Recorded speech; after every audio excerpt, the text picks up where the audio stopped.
All right. Good afternoon, everyone. This morning at the opening plenary of the 30th Conference of Parties, COP30, in Belém, Brazil, Simon Stiell, the UN Climate Change Executive Secretary, said that 10 years ago in Paris, we were designing the future, a future that would clearly see the curve of emissions bend downwards. He pointed out that the emissions curve has been bent downwards, but we must move much faster, both on reductions of emissions and strengthening resilience. Mr. Stiell emphasized that we don't need to wait for late nationally determined contributions to slowly trickle in, to spot the gap, and design the innovations necessary to tackle it. He added that the economies of this transition are as indisputable as the costs of inaction. As you know, the Secretary General was in Belém last week, where he participated at the Belém Climate Summit. On Friday afternoon, he spoke at a session on 10 years of the Paris Agreement, NDCs, and financing. He said that a temporary overshoot above 1.5 degrees, starting at the latest in the early 2030s, is now inevitable. But he added we can manage the scale and duration of that overshoot and bring temperatures back down if we take serious action now. The Secretary General called on all at COP30 to renew the great promise the world made a decade ago in Paris by kickstarting a new decade of implementation and acceleration. And I also want to flag that today the UN Framework Convention on Climate Change released its latest numbers updating the recent NDC synthesis report. It shows that new NDCs, including many received in recent days, will reduce emissions by 12% in 2035. The Framework Convention highlighted that every fraction of a degree of heating avoided will save millions of lives and billions of dollars in climate damages.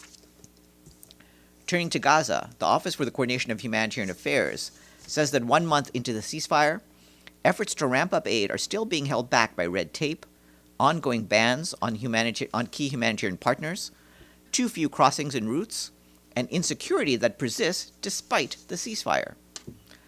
Over the weekend, our teams reported shelling and Navy fire in different parts of Gaza, though at much lower levels than before the ceasefire. In some areas, our teams still have to coordinate every movement in advance with Israeli authorities. Yesterday, we made 8 coordination attempts. Only 2 were fully facilitated, and 4 were impeded on the ground, including one that was delayed for 10 hours before the team finally received a green light to move. Despite the challenges, the UN and our partners are seizing every opportunity to expand operations. Yesterday, UN agencies kicked off the catch-up campaign for routine immunization, nutrition, and growth monitoring, which we mentioned last week. UNICEF, the UN Relief and Works Agency, and the World Health Organization are carrying out the campaign with partners in collaboration with the Ministry of Health. The campaign focuses on children who missed earlier vaccination campaigns and aims to reach 44,000 children overall. Today, WHO reported that Al-Khair Hospital in Khan Yunis resumed operations last week after being forced out of service following attacks in February 2024. The agency supported its rehabilitation by restoring water, sanitation, power, and structural systems, and providing essential medical equipment and medicines. WHO also set up a new 20-bed nutrition stabilization center at the hospital to treat children with acute and severe malnutrition. This brings the total across Gaza to 7 such centers, with 70 inpatient beds in all. Between Wednesday and Friday, our humanitarian partners provided mental health and psychosocial support services to 1,500 children and 500 caregivers in different locations across the south. They received help with emotional expression and stress reduction, with messaging on the prevention of child abuse. Over the weekend, our humanitarian partners distributed nearly 40,000 winter clothing kits and pairs of shoes to children under 10.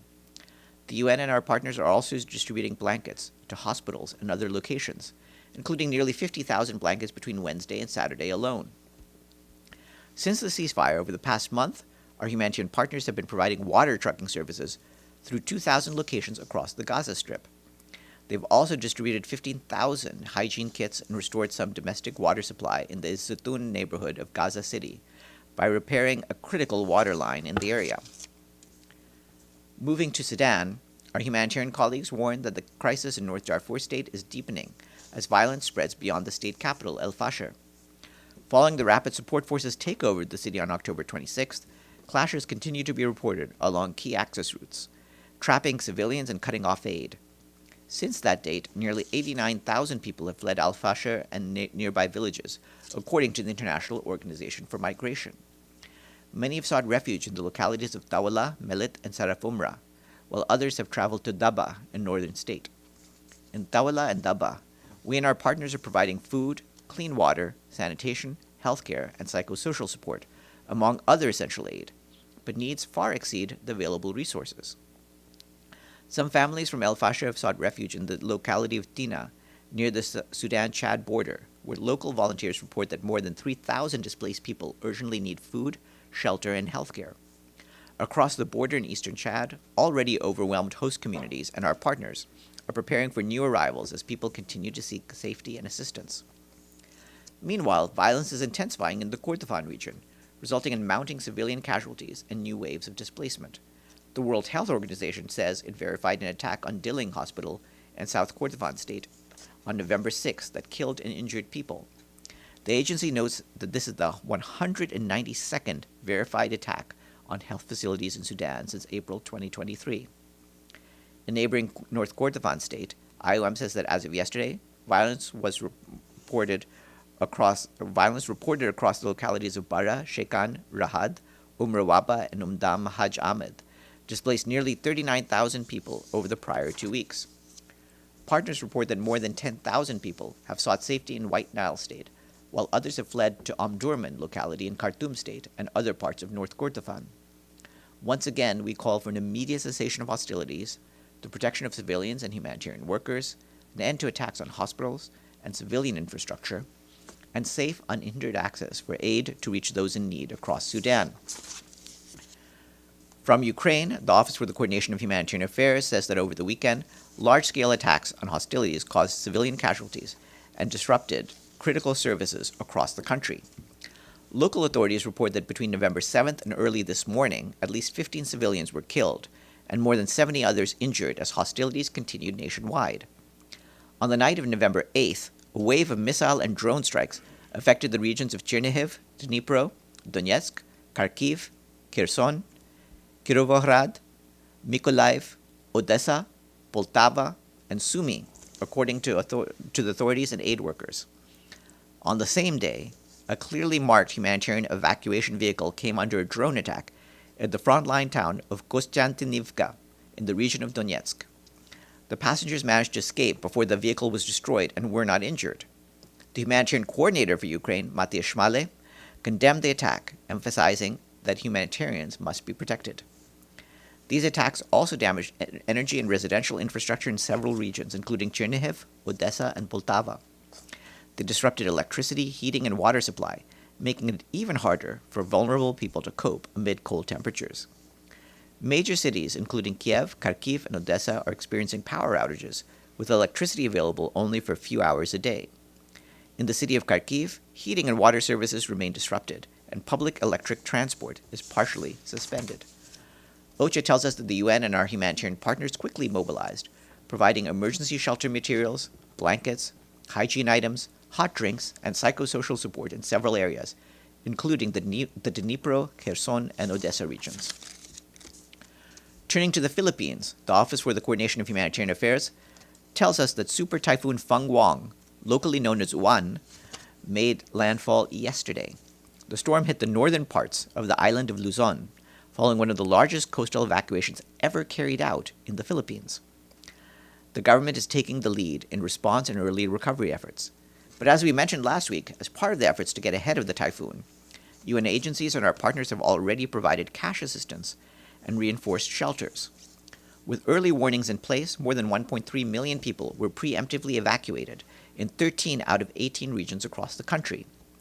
As of today, more than 480,000 people remain displaced, with over 6,000 evacuation centers operating today. Food, tents, hygiene kits, and other supplies were pre-positioned. OCHA continues to work closely with authorities and humanitarian agencies to assess damage and plan the response.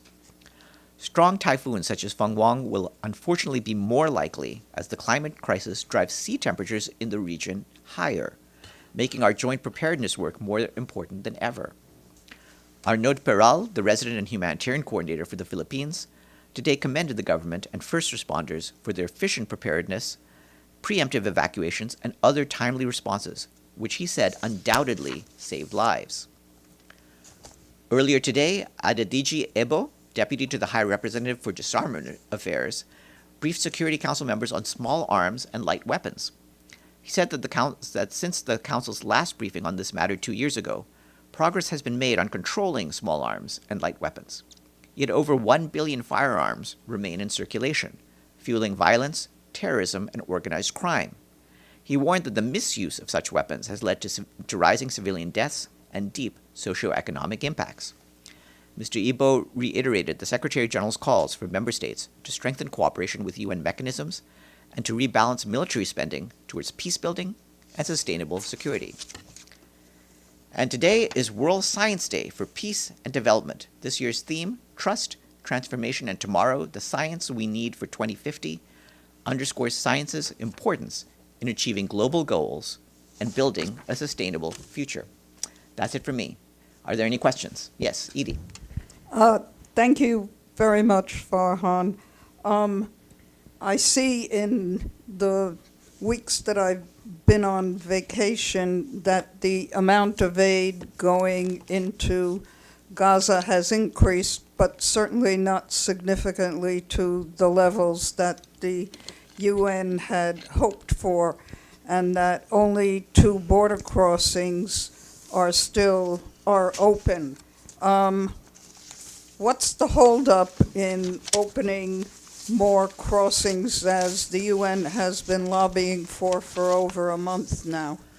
Well, the holdup is on the Israeli side. We've been asking them and trying to coordinate with them to get more crossings opened, but they still have not done so. We're continuing to be in touch with them. We believe that with the ceasefire in place, there's no reason not to have border crossings opened, including from Egypt in the south, and to have better access to the north. And on Sudan, what is the UN doing to try to get a ceasefire that actually is working and to get someone into North Darfur, especially in the El Fasher area, to determine exactly what has happened and what is going on? Well, our main effort is with the Secretary General's personal envoy for Sudan, Ramtani Lamamra. As you know, Mr. Lamamra has invited both parties separately to enter into technical talks with the United Nations, and those would be focused on de-escalation and the protection of civilians. And he has been in consultations with African Union, with IGAD and others, trying to push forwards.